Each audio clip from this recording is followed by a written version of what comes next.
పశ్చిమాసియా యుద్ధం నేపథ్యంలో కాసేపట్లో కీలక భేటీ నిర్వహించనున్నారు ప్రధాని నరేంద్ర మోదీ. యుద్ధ ప్రభావంతో చమురు, గ్యాస్ నిల్వలపై సమీక్ష జరపనున్నారు.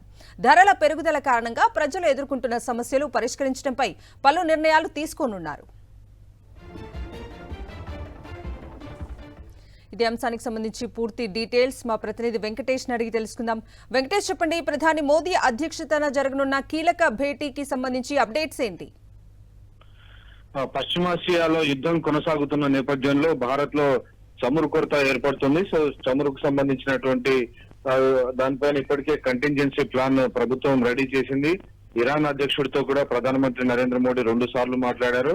సో భారత్ కు వచ్చేటువంటి చమురు నౌకలకు ఎలాంటి ఆటంకం కలిగించకుండా సురక్షితంగా వచ్చేలా చర్యలు తీసుకోవాలని ఇరాన్ విజ్ఞప్తి చేశారు. సో ఆ నేపథ్యంలో 2 నౌకలు ఇప్పటికే భారత్ చేరుకున్నాయి. సో ఎల్పీజీ కొరతను అధిగమించేందుకు ప్రభుత్వం చర్యలు తీసుకుంటుంది. ఇంకోవైపు అంతర్జాతీయంగా కూడా ఈ యుద్ధాన్ని ముగించేందుకు అవసరమైనటువంటి చర్చలు కూడా ప్రధానమంత్రి నరేంద్ర మోడీ చెప్తున్నారు. సో ఈ నేపథ్యంలో ఈ రోజు ప్రధానమంత్రి నరేంద్ర మోడీ పెట్రోలియం శాఖ మంత్రితోనూ ఇతర కీలక మంత్రులతో కూడా మాట్లాడి సమావేశమై ప్రస్తుతం ఉన్నటువంటి చమురు నిల్వలు, అలాగే గ్యాస్ కి సంబంధించినటువంటి నిల్వలు, వీటిపైన ఆయన సమీక్ష చేయబోతున్నారు. సో ఇంకా ఎంత మేర కొరత ఉంది, దీనికి సంబంధించి ఎలాంటి చర్యలు తీసుకోవాలి, వాటిపైన ప్రధానంగా దృష్టి సారించేటువంటి అవకాశం కనబడుతుంది. ఇప్పటికే ప్రతిరోజు కూడా కేంద్ర పెట్రోలియం శాఖ కార్యదర్శి మీడియా సమావేశం నిర్వహించి చమురుకు సంబంధించిన అలాగే గ్యాస్ కు సంబంధించినటువంటి అంశాలపైన ఎప్పటికప్పుడు సమాచారాన్ని ఇస్తున్నారు. సో ప్రస్తుతానికైతే దేశంలో ఎల్పీజీ గ్యాస్ కానీ అలాగే పెట్రోల్, డీజిల్ కు కొరత లేదు. కానీ రాబోయేటువంటి రోజుల్లో కొంత షార్టేజ్ ఉండేటువంటి అవకాశం కనబడుతుంది. So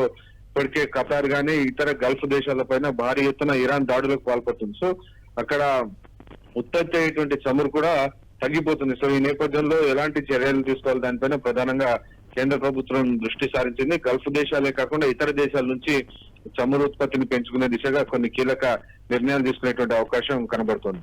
right Venkatesh, thank you.